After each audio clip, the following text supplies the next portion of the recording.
Pickleball. Everybody's playing it. Are you? This is Robert Manni, host of Guys TV, and this week my special guest is investigative journalist and pickleball writer Matthew Schwartz. It all starts right here, right now on Guys TV. You can also catch me on KCAA Radio here in Southern California, Guys Radio, my worldwide podcast, and we're on UK Health Radio all weekend long. Guys TV, Guys Radio, thanks for your support.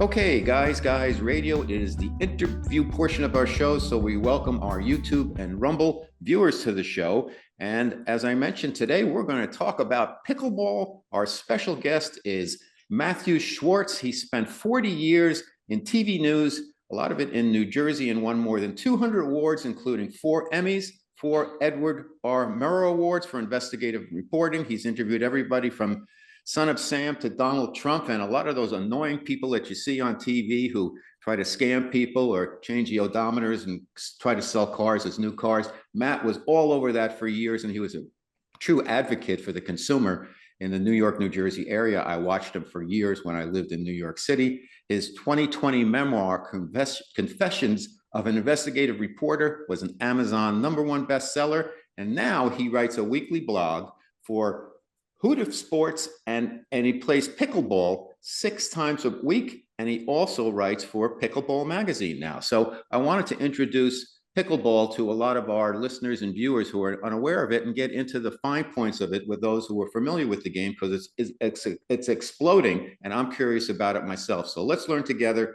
from Matthew Schwartz. Welcome to Guys Radio. Thanks for having me and for that introduction, Bob.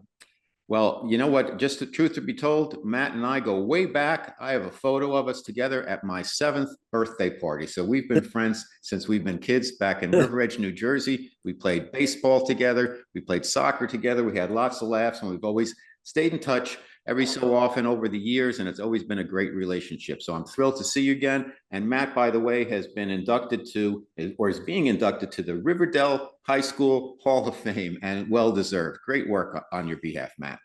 Thank you so much. And we went to a Padres game in San Diego. Yes, we did. We did. And hopefully we'll go to another next time you're in the area. Yes. So pickleball, let's get into it, because you're an avid player. You write for Pickleball magazine. You write for Hoot Sports. Tell us, for the folks who aren't that aware of what pickleball is. We've got a pickleball court near in the tennis courts where I shoot baskets with my son, and we also play baseball in there. We warm up, we do some pitching, and I noticed nobody's playing tennis anymore, but the pickleball courts, the 2 courts there, are being used constantly. So what is pickleball, in your opinion, and why has it become so popular so quickly? There's over 50 million players now. Well, it's a combination of tennis and table tennis. It's a smaller court than tennis. It's only 22 feet on each side of the net, 44 feet wide. And it's about, I think it's 36 feet wide. 44 feet long. And it's, I think, the sound of the ball hitting the paddle people love.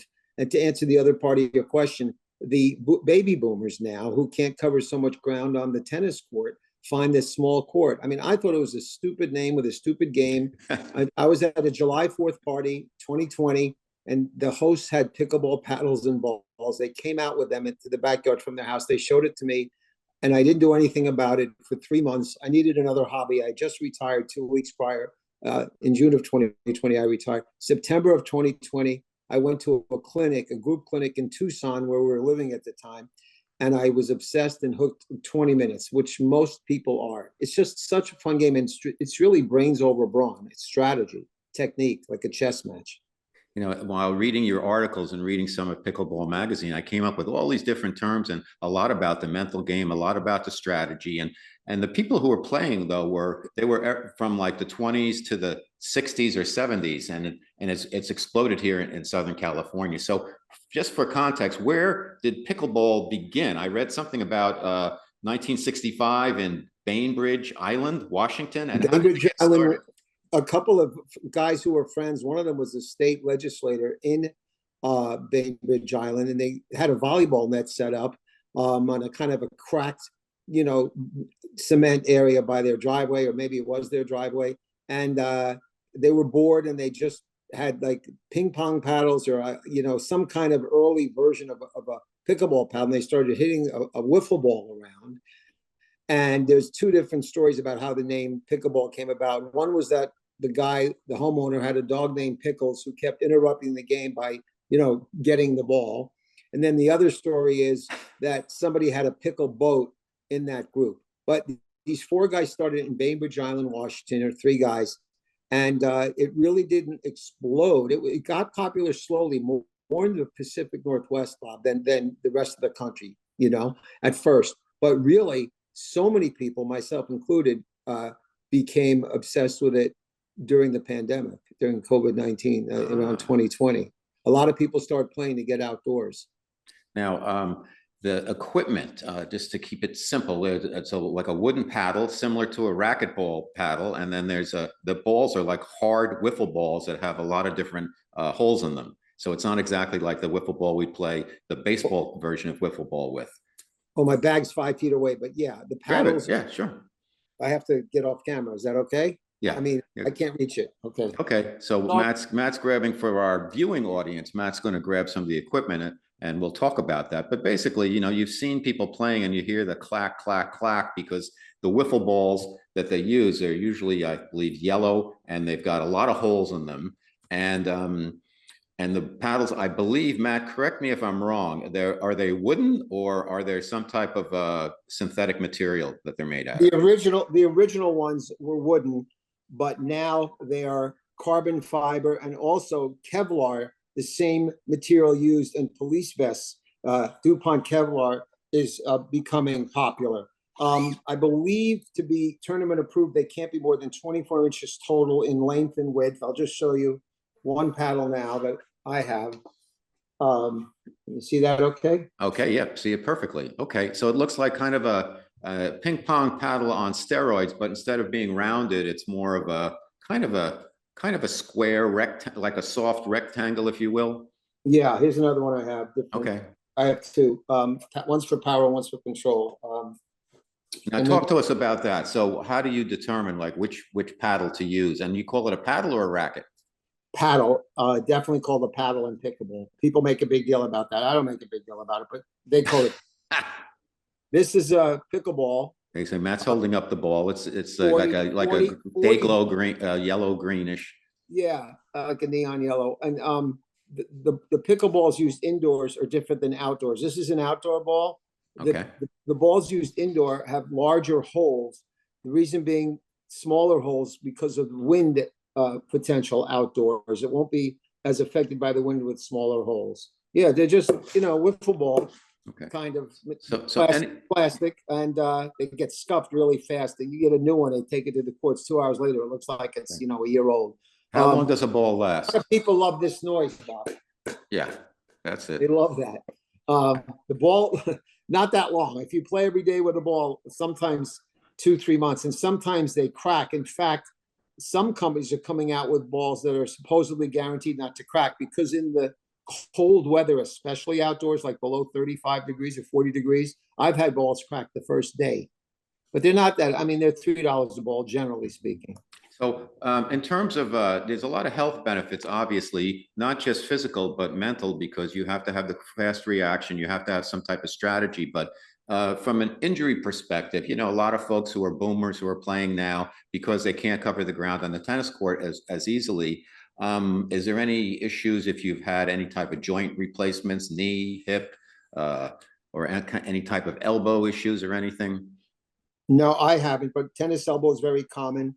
I've had 2 little foot injuries that sidelined me for a while. The number one tip that beginners are usually told in their very first lesson is never run backwards for a ball over your head. Never backpedal. Turn and put your back to the net, and then you do what's called a question mark, kind of a curly cue to try to hit the ball, or like a wide receiver in football, sidestep, what's called also a shuffle step. But if you backpedal, people have hit their heads, and that's the worst. But there are a lot of injuries, but like any other sport, with this many people playing at this age, there's going to be some, I had partially torn tendons in each foot. Charging the net, I kind of landed on the ball of my foot awkwardly, and one didn't hurt that much at the time. I was out 2 months one time, 3 months other time. I have a sore back now and then, but I'm 70 years old and I play every day, so it's going to happen.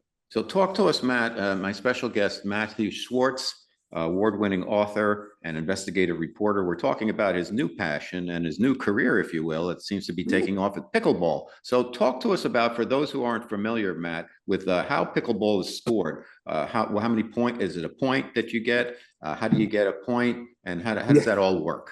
That's the hardest part for beginners. My first instructor said one of the four of you will usually know the score. So it starts at 0-0-2, which means the serving team gets one person to serve. If they win the point, if the score becomes 1-0-2, and they keep serving until they lose the rally. Then the other side gets it, and the score would be, let's say they didn't get any points. So 0-0-2, they didn't get any points. And then it goes to the other side. You have to be serving to get a point, unless it's rally scoring, which is a different deal right now. We won't, for this conversation, we'll talk about rally scoring. It's another type of scoring. But traditional scoring, so let's say you don't get a point at 0-0-2. Say, you serve it in the net. The other team gets it 0-0-1. The theory being, Bob, that the team that got the ball to start the game has an advantage because they're the only ones who score. So that's the only time in the game where only one person can serve. So let's say I hit one in the net. Let's say you're my partner. I hit a bad serve in the net. So it's 0-0-2. Then they get the ball.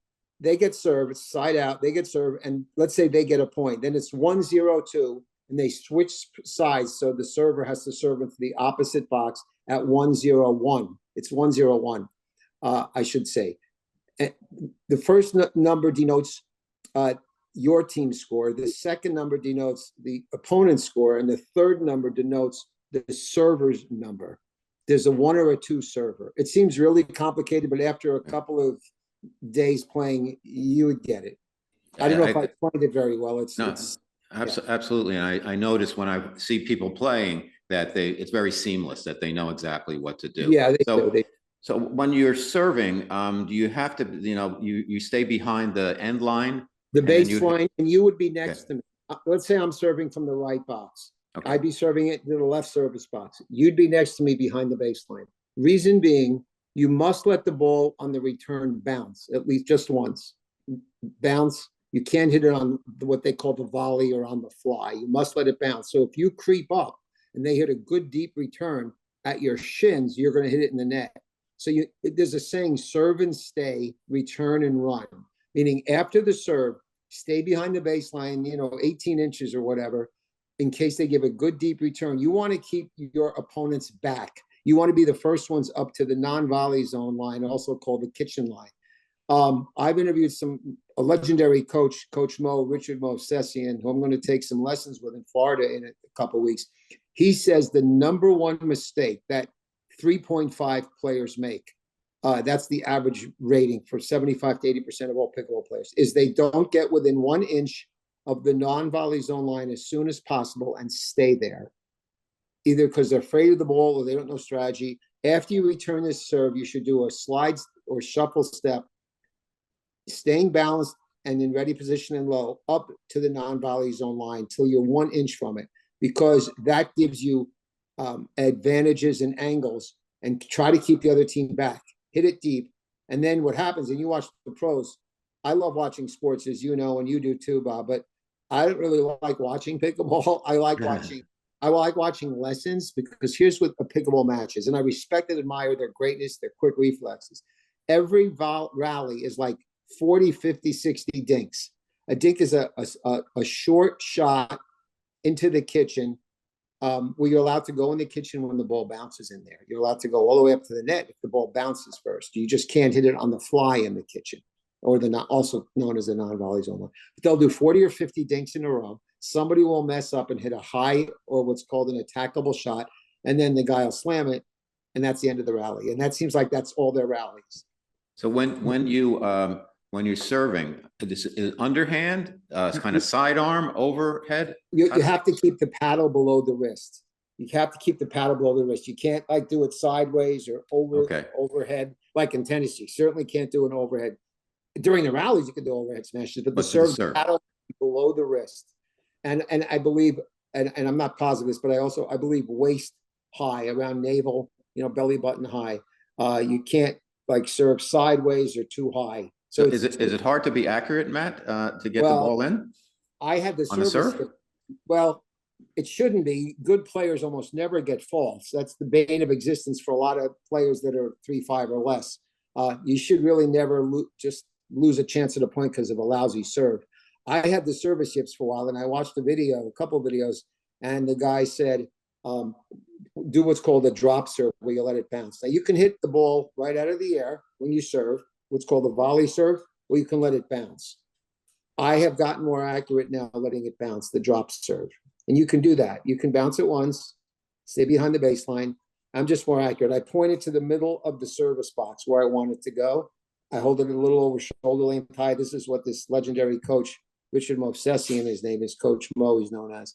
He told me to do that, and it's working for me. But I still you shouldn't get any faults if you're a decent player, really. I mean, it's like hitting an easy shot into the net. There's a saying, don't let the net beat you.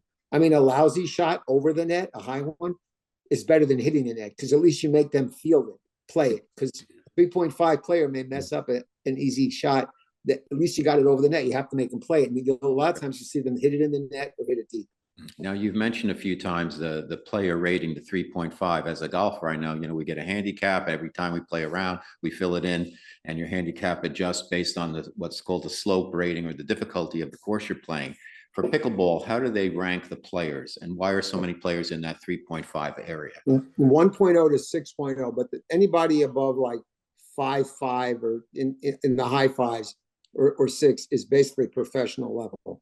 You don't see too many of them at recreational venues, 3.5, you can do a lot of things, but you still have too many unforced errors. You're an above average player for sure, but they say 75, they being these, I've interviewed 3 of the top coaches in the country, and I'm going to write a piece soon about the 5 most common mistakes that 3.5 players make. And they have all told me that it's estimated that 75 to 80% of all recreational players are at the 3.5 level. I can tell you that is accurate for the venues where I play here. I've probably played with 600 players at like 4 different venues here in Asheville, North Carolina, and another town nearby called Weaverville. Most of the players are 3.5. You'll get an occasional 3.25, occasional 3.75, even an occasional 4.0. How do you get your rank? 4.0 and up is considered advanced. 4.0 and up is considered advanced. Let's say if you're, when you see these different articles, beginner, intermediate, advanced, or for paddles for those 3 levels, 4.0 and up, I would say, is advanced. How do you get ranked? How do you get rated? Well, there's something called the DUPR, which stands for Dynamic Universal Player Rating. And you're supposed to go to these like clinics, and there are coaches there who will rate you. Now, I've never done that, so I'm self-rated. I'm not in it for tournaments or to win trophies. I've never entered a tournament. It just doesn't turn me on. Some people like it. I suppose I would if there was one for my age bracket and I didn't have to drive far, but it's really not why I'm into it. You know what I mean? Mm-hmm. Most players are 3.5s. Okay. Scoring. We were talking about scoring, starting the match. How do you win how does the match go? How do you play to 11? So you can only Okay. get a point. You can only get a point, Bob, when your team's serving. Okay, if you're not serving, you can't get a point, even if you win the rally. But let's say they mess up twice in a row. Both of their people serve, and they lose both rallies. You then get the ball back side out. Then you can get a point. You can only get a point when your team is serving. But there's been a trend towards what's called rally scoring. And Major League Pickleball in January of 24 this year picked it up, where you can get a point on every rally. They wanted to move the games faster for television, for tournaments. They do it in some tournaments. Rally scoring is much faster, Bob, because there's always a point on every volley, every rally. You don't have to be serving. You know what I mean? Yeah. Tell us a little bit about the mental game, Matt, because it seems like so much of this, everything I read, and just by listening to you, there's a lot of strategy that's involved in this. And it seems like it's a good physical workout because you've got to be quick and have reflexes, but you have to strategize and also be able to think on the fly, if you will.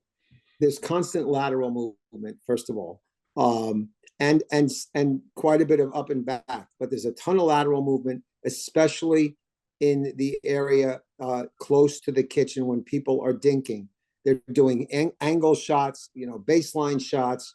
The best shot in pickleball is at the feet.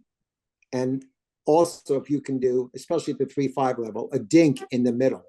There's often confusion between the other two players. You take it, I take it, and there's a lot of times it's the old Alphonse Gaston. You take it, I take it, and you play baseball where the two outfielders stand there. Right, Nobody takes exactly. pickleball. You wouldn't believe how many shots. They're not even fast. They'll look at each other and the ball because it's right down the middle. It's really about placement. There's been a trend towards power, especially with young players, but people that you need a good soft / control game, and good dinkers. There's a saying that you have to have a good soft game and a good power game, but if people that have only a power game they'll only go so far. They'll beat maybe most of the 3-5s, but I'll give you an example. I played with another 70-year-old dude against these two millennials that were slamming the ball about a month ago. These two, like 6'2", athletic, they must have been 30 years old. They beat us 11-5. My partner and I got caught up in their style of play where we were slamming the ball at them and we could not beat them in a firefight. These slams back and forth. They were slamming everything. We hit too many high shots. So the next time, they stack paddles when the courts are crowded. You put them in stacks of four. It came up again, the same 4 paddles, and the 2 young dudes said to my buddy and me, "You want to split up?" And I said, "No."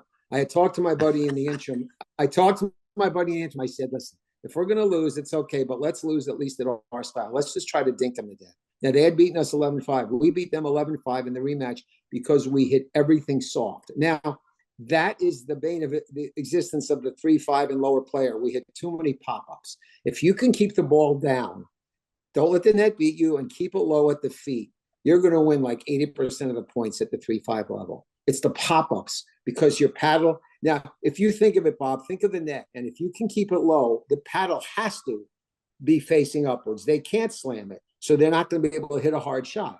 So if you need a good soft game, you watch the pros. Yes, they have good power games, but they also have great soft, control games. You need both. So exactly what a dink is, a soft shot then? Mm-hmm. A soft shot that bounces low in the kitchen, below the net level, so they can't slam it. And I know people who have only a soft game, and they have played and advanced further than people that have only a power game. If you could only have one, ideally it's great to have both. But if you could only have one, the soft game is more important. Patience wins most rallies. The team that doesn't get impatient and try to go for the slam when you don't have one, if the ball's below the net, you're going to hit it in the net or out deep. People forget how small the court is, and it's a wiffle ball. It flies. And there's a saying, eye high, let it fly. And I'm guilty of this sometimes. And when I watch from the sidelines, I can't believe how many people hit a ball that would be way out. It's also kind of fun, and the adrenaline's going, and the ball's coming at you, and it's going to be way out, but you still hit it. If you let it go, it's going to go out. It's, like I said, it's 22 feet on both sides of the net. Do you always hit the ball backwards? Sometimes you just hold the paddle up and the ball just. Great question. Great question. If the ball has a lot of speed on it, it's called a punch volley. The less you need to punch forward, because the ball's going to go out if you give it too much. I was watching Ben Johns, the #1 player in the world, play the other day, and there was some super fast shots at him. He barely moved his paddle, and the ball ricochets off the paddle. That's a great question. Yeah, a lot of 3-5 and lower players will move their paddle too far forward and hit it out. And the dinking, by the way, really the only time you should move your wrist in pickleball, I've been told, is overhead smashes. Dinking comes from the shoulder. If you use too much wrist action, you're going to hit it too hard and pop it up. Mm-hmm. From a lot of it's pushing from the shoulder. You know what I mean? That's why you have a lot of sore shoulders. Amazing. I'm so curious and so interested now in getting started. My special guest on Guys Radio, this is your host, Robert Manni. My special guest is award-winning journalist, Matthew Schwartz, who's also writing for Pickleball Magazine now, and obviously he really is passionate and knows the game really well. So for the uneducated, if you will, including myself, I was reading about, when I was going through Pickleball Magazine, a lot of terminology. So let's just run through some of those. So climbing the mountain, what is that? That I've never even heard of. Okay. I gotta be honest, that one I haven't heard of. About rotate and rise. I haven't heard of that one. Okay. Load and low. I don't know. Staying low is what I guess that's about. You know, a lot Okay. of people don't get low enough. You're supposed to play from a low position and be ready for the ball at your feet. Okay. I don't know. Low So, must mean be ready with your okay. paddle up position, kind of waist high, kind of at like 2 o'clock, something like that. All right. Well, the guy who writes about, he says, climbing the mountain, the path of the paddle should go from low and near the body to an extended and higher position, climbing the mountain. Oh, I never heard that phrase, but that's true. Yes, I mean, yes, that's obviously true. And the rotate and rise, he says, Yeah. the turn and load part of the preparation is the most important part of the shot, since when you are turned and loaded, the rest comes more easily.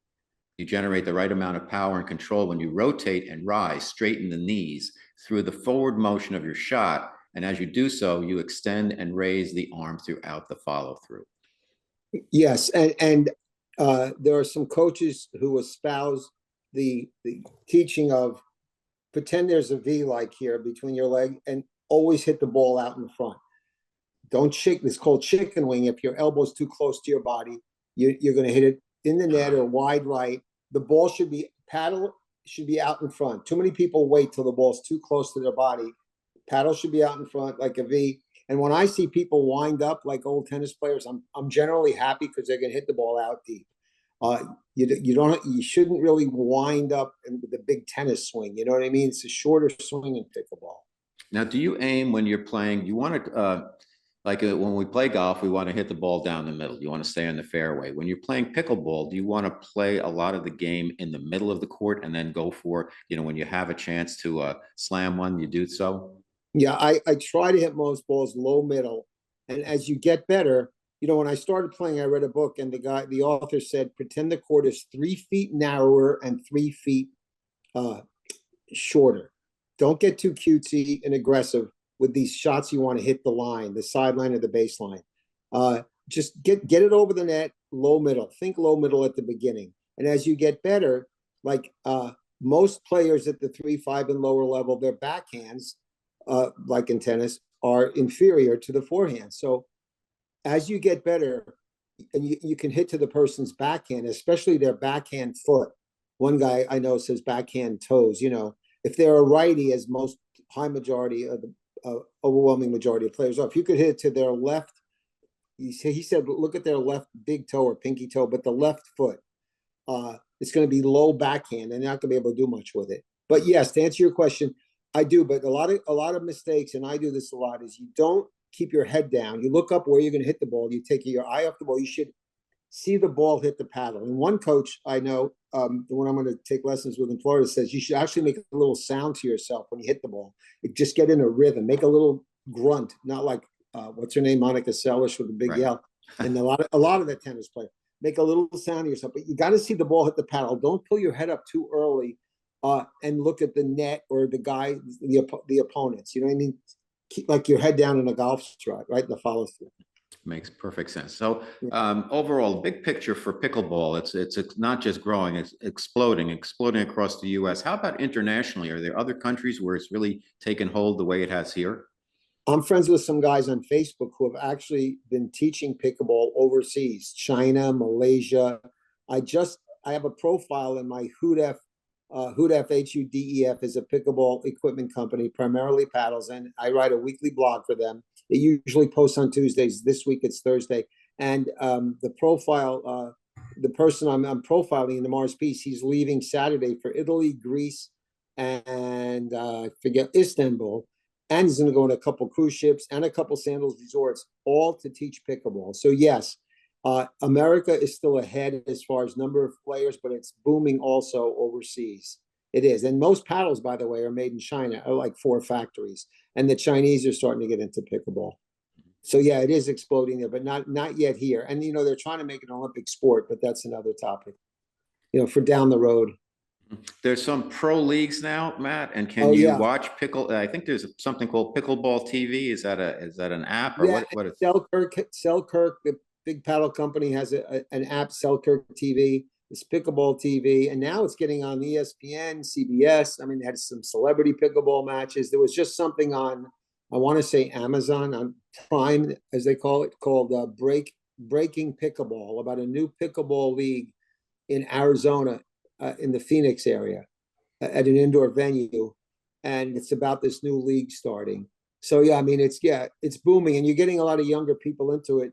Uh, One reason is the purses. You know, they're starting to offer decent sized purses. I mean, these people, not necessarily all of them. I mean, they have other jobs, but the younger people are starting to get into pickleball for sure. Has there been a well-known or pro celebrity, if you will, tennis player, maybe retired, whatever, who's kind of made the move? You would think somebody, Agassi or somebody like McEnroe, they start pickleball and really be great at it pretty quickly and be advocates and get out in front of the whole thing. McEnroe uh, endorses one of the quiet paddles that he used in that televised match, and Agassi was playing in it, and they have endorsed. Drew Brees is into pickleball, and he has invested in a pro team along with Tom Brady, LeBron James, and some others. Yes, I can't think of the name of there are many former tennis players who are now highly ranked on the pickleball circuit, the PPA tour for sure. Kevin Beeson, I'm sure you know who he is. I'm reading about him in your magazine, and he had three top tips for rec players rated under 4.0. And he says, number one, if players want to elevate their game, they need to drill, drill, and more drill. What's your point of view on drills? And I what kind know of drills do you do? I know Kevin, and I did a piece on him. He did a video that was seen by 100,000 people called "Stop Saying Sorry," because a lot Right. of times in rec play, people say sorry when they hit a bad shot. And Kevin says, in 30 years of coaching tennis and now pickleball, I've never seen anybody hit a bad shot on purpose. Stop saying sorry. You're putting pressure on yourself, your partner.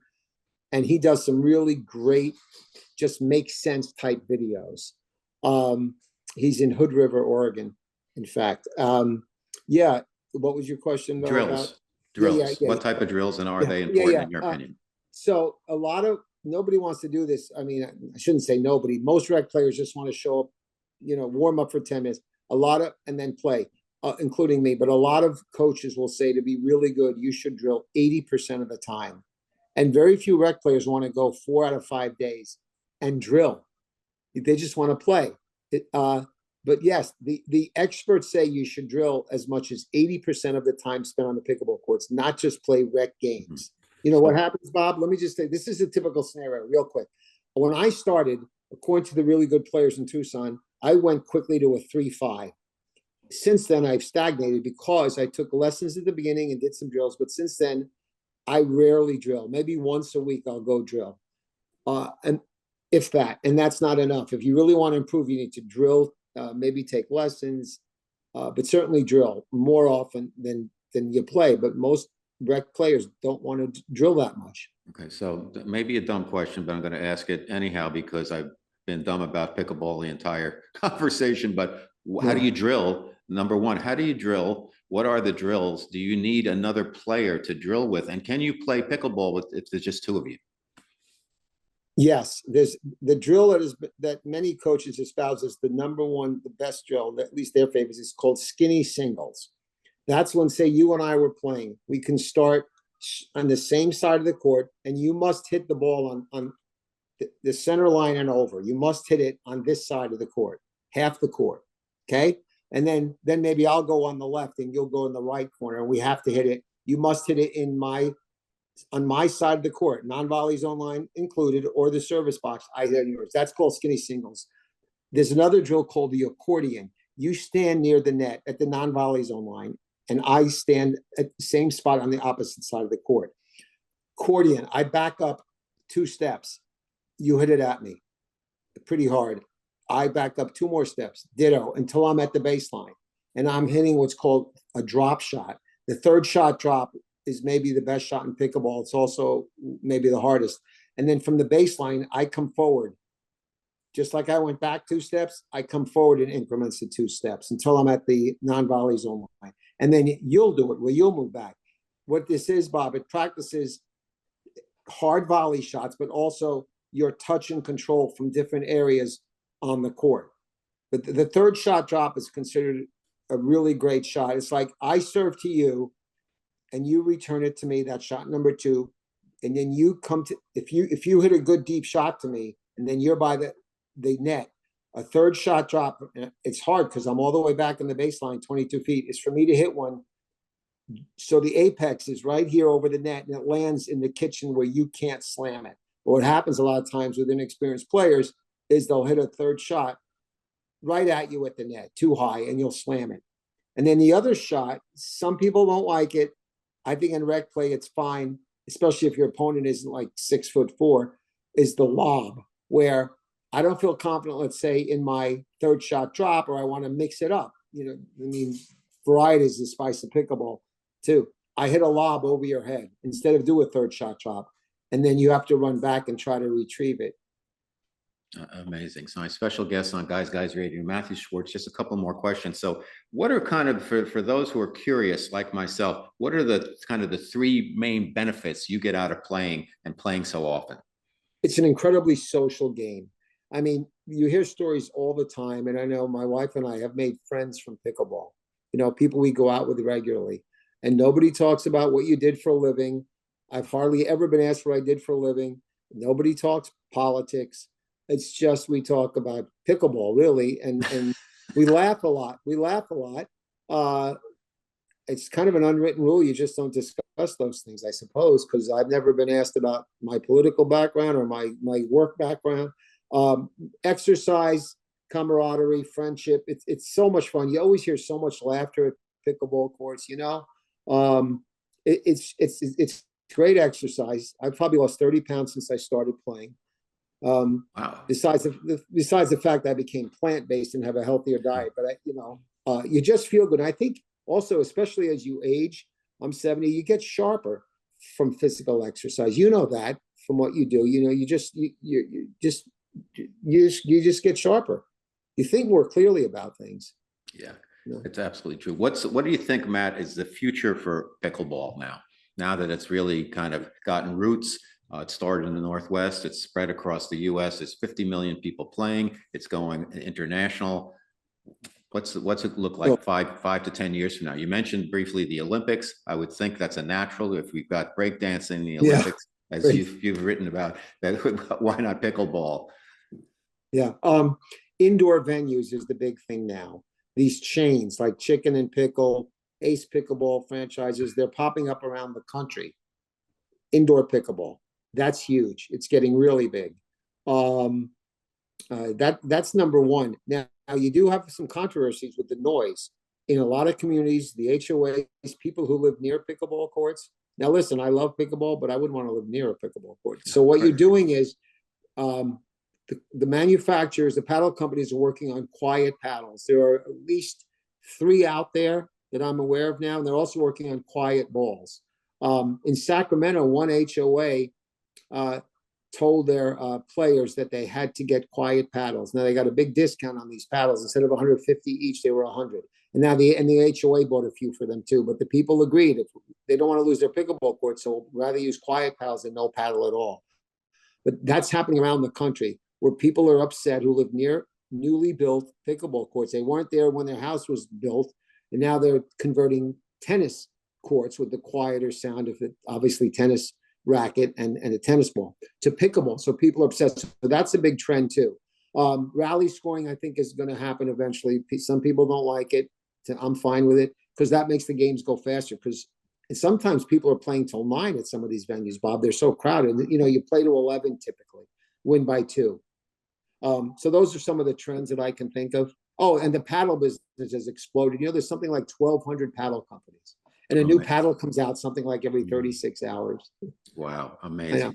Well, Matt, you are an expert in yet another area, pickleball, and thank you so much for the information you shared with us, because I'm super curious now. I want to play, and I'm sure a lot of folks out there that weren't familiar with pickleball have a much better frame of reference, and those who play, I'm sure listening to Matt, you've picked up some pointers also. So where can everybody find out more about you, the work you've done, your book? Where can I get your book, Confessions of an Investigative Reporter, as well as read your work for Pickleball Magazine and Hoot of Sports?